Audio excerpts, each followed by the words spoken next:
Welcome to Zoom In, Zoom Out, your in-depth look at how Taiwan is impacting the world. I'm Louise Watt.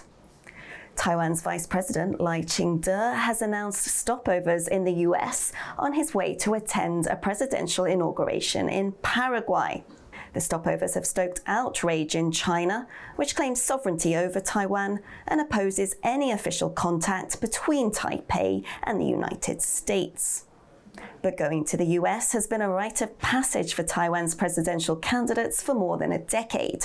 And the other two candidates, Hou You-yi and Ko Wen-je, are also expected to visit before January's elections. And there's speculation swirling around a fourth man, the founder of major Apple supplier Foxconn, Terry Gou, who's in the US right now and may also enter the race. But let's first zoom in on Lai's upcoming trip. Earlier, I spoke to Maggie Lewis, a professor of law at Seton Hall University in New Jersey, who focuses on China and Taiwan. She's also a member of the Council on Foreign Relations, an American think tank. I started by asking her what does she expect to come out of Lai's stopovers in the US. Well, at this point, it's not been announced exactly where he's going to stop over in the U.S. Of course, when President Tsai went through, she was in New York, and then she was later in California. I was delighted now that I'm living back in New Jersey that TECO in New York, when they hosted a large dinner, not only invited, of course, the Taiwanese American community, but also some of us who have spent time in Taiwan. Well, there can be different components to these unofficial transit visits. There can be the smaller closed-door meetings, as well as these more sort of large-scale events. And I'd like to, think that Tsai Ing-wen looked like she was having fun at this dinner. It wasn't entirely scripted. She really was flipping among Mandarin and Taiwanese and English in her remarks. And I really enjoyed meeting people from the community, like a wonderful group that's working on a store called Yunhai in Williamsburg, Brooklyn, Taiwanese Americans who are importing products from Taiwan. So it is sometimes more formal, unofficial but formal, but other times there are just these more sort of cultural and people-to-people connections that come out as well. Lai is going in his capacity as a vice president, but he may well become Taiwan's next leader in 5 months' time. Is the White House paying any special attention to this trip? So we know that, he is going to stop, it sounds like, on the front end and the back end of his time in Paraguay. Now, the last time that Lai came through, he was vice president-elect. I remember in February of 2020. It feels very long ago, right before the pandemic really hit. And that was different because he went to Washington, D.C. So at that point, he was the vice president-elect. He was not actually sitting as the vice president. Now, while I've not seen where he's going to stop in the U.S., I would expect it would include an East Coast, probably New York, not D.C. component, as well as probably a West Coast, California component, though Houston is sometimes a stop as well. So the White House has said, this is standard. We've already seen for presidential candidates that former Mayor Ke has come through the U.S. He was there in the spring. It's fully expected that the KMT candidate will come through in the fall. So at this point, the White House is saying this is what we do. It's not unusual for a vice president to come through. It's also not unusual for presidential candidates to come through. And the White House isn't the only one paying attention to this trip.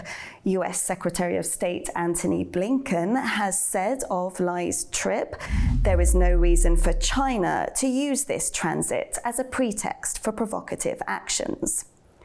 Why is China upset about this visit? China is always going to lodge formal, just expression of discontent, to say the least, with the United States government. That's totally expected. It would be surprising if they didn't. And it's because, of course, there's the one China principle. Beijing holds to that with, there is underlined, in bold print, highlighted, and they're not going to deviate. So when we had the announcement that Lai was going to visit, it was completely just the next step was going to be that Beijing was going to tell DC that it's unhappy with this visit.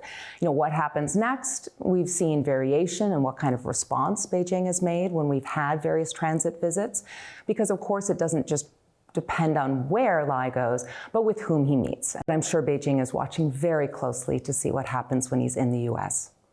And as we've spoken about, Lai is, of course, vice president, so he is representing the government. Would China have such a strong reaction to the other presidential hopefuls if they pass through? It is probably going to be different. I never want to say what Beijing is going to do or not do. And things can change too, where we are in sort of U.S.-China tensions at the moment that he lands. Right now, things are a little bit calmer. We've had visits by Kerry and Yellen and Blinken. But you look back earlier this year when you had the balloon over the United States, and that was a much tenser moment. So I think part of this is going to depend on where U.S.-China relations are in that moment. But certainly someone who's sitting as vice president, that's going to be looked at, I would imagine, differently than a presidential candidate from another party. Let's zoom out a little here. Because of a complicated Chinese history, Taiwan and the US don't have official relations. So does Washington see these visits as a way to connect with Taiwan's potential next leader while they have a chance? Of course, the U.S., is watching closely what's going to happen here, and there's a long time between now and the January elections. And this is part of what, the United States government should do. It should pay attention to what's happening in other countries as they prepare to choose their next leader. Paying attention to what's going on is totally different than having a position on who that leader should be. And I'm a human rights person at heart. I fully, support self-determination. It's in the International Covenant on Civil and Political Rights that's been incorporated into domestic law in the U.S. And likewise, the U.S. government has always said, we respect the people of Taiwan choosing what happens in their future. But of course, Washington's watching very closely to see what happens in that election. And President Tsai Ing-wen, she's reached her 2-term limit, so she will not be standing again. What does Washington make of the presidential hopefuls? So I am happily not within the beltway of D.C., but I do speak to people, of course, in the think tanks and government. And again, right now, I think it's a lot of information gathering. And it's been very interesting to see, for example, like Vice President Lai had a recent op-ed in the Wall Street Journal expressing his position, and he's putting it out there in English for audiences reaching far beyond Taiwan. I think that is important to message, to show the world, what are different candidates standing for. There's a lot of wondering, I think, at this point, sort of with the KMT, what is Ho Yo-i's position, because he's lesser known as far as having not had to speak about cross-strait relations or international relations because he's been focused on domestic politics. So Washington, of course, is very curious, looks forward to hearing more about the positions. But again, I think we have so far to go. I'm happy to be here in Taiwan, and the election season, you can tell, is heating up, but we're not quite to the full-on rallies and stage yet. The candidate of Taiwan's third party, Ko Wen-je, is there any buzz about him in Washington? I think first that what's really interesting that at this point, it's a real three-way race. It's not the first time that we've had a third-party candidate in a presidential election in Taiwan, but in the past that hasn't been as dramatically sort of going into these very high numbers in the initial polls. And when Ko came through, because he was in the U.S. earlier this year, he made the rounds of sort of the standard think tank visits and giving the interviews. And I think at this point, people are really just trying to learn more about him. I mean, know that he was mayor of Taipei. Obviously, that's a huge responsibility to be in charge of this massive city. But again, as a domestic politician, he hasn't said a lot about what he would do with cross-strait relations. So I think there's a lot of interest and a wait and see to see if we can get more of an articulation. We're starting to hear pro-status quo, but at the same time looking to do perhaps more conversations, communications with Beijing. That's going to be watched very closely as we get closer to January. Is there any talk about Terry Gou, the founder of Foxconn, a major Apple supplier? Is there expectation he might throw his hat in the ring? If so, what would that mean for Washington? Yeah. Who knows, right? But at the same time, you don't write an op-ed in the Washington Post if you're trying to keep a low profile, right? So, I mean, certainly he has strong opinions about how cross-strait relations should be handled. It's a different view than what Vice President Lai set forth in his op-ed. And this is something that shows this is a person who plans to keep a high profile role, whether that be as a candidate or someone who is just very much involved in the public discourse. That's uncertain at this point, but that did get attention. And what does Washington make of the last 8 years under President Tsai Ing-wen? I mean, I hope she gets a long vacation after she steps down next year. This has been an exceedingly difficult job, and I can only begin to imagine how just grueling it is. I mean, it's hard enough to deal with the domestic affairs of, 23 million people, and how do you make it so you deal with an aging population and energy issues, and then you add on to it this just really constant stress of trying to manage a relationship with Beijing and the rest of the world. So I think DC in general has been really, really happy with her as a partner. She's been very steady, she's been very thoughtful, and the U.S. Taiwan relationship is certainly the strongest I've seen it. The ruling party's presidential candidate, Lai Ching-te, who we've just been talking about, he's been stressing a message of continuity, so carrying on Tsai's dealings with U.S. Taiwan relations. But of course, also under that, we've seen relations between Beijing and Taipei plummet. Now, how is this message of continuity being heard in Washington? Yeah, I think in general, not just Washington, but the U.S. in general, because of course, economic relations with Taiwan are really important, and that business community stretches far beyond just the D.C. Beltway. But I think a message of continuity is being received very warmly.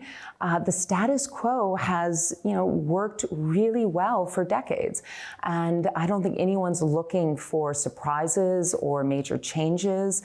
And so that sort of, planning to continue to work on deepening the economic partnership, working with friends, partners in the Indo-Pacific. There's only so much the US and Taiwan can do, of course, because we have another factor at play here. So this message of continuity, how much is that relevant still in Taiwan's politics when China is escalating tensions? Yeah, and sort of how much Beijing has changed its capabilities is one question, and how much they've changed their intentions is a separate question. And I'm always, when I'm in the US, I think it's important to remind people that capabilities are different than intentions. And so there's no doubt that the military might of the PRC has increased dramatically. I look back 20 years to when there was the collision between the US EP-3 surveillance plane and the PLA fighter jet. And at that point, PRC couldn't go further than about a half a tank of gas could take their planes, right? It was just completely different force projection and so those things matter. And you've seen the US government being very aware about the increasing capabilities of the PRC military.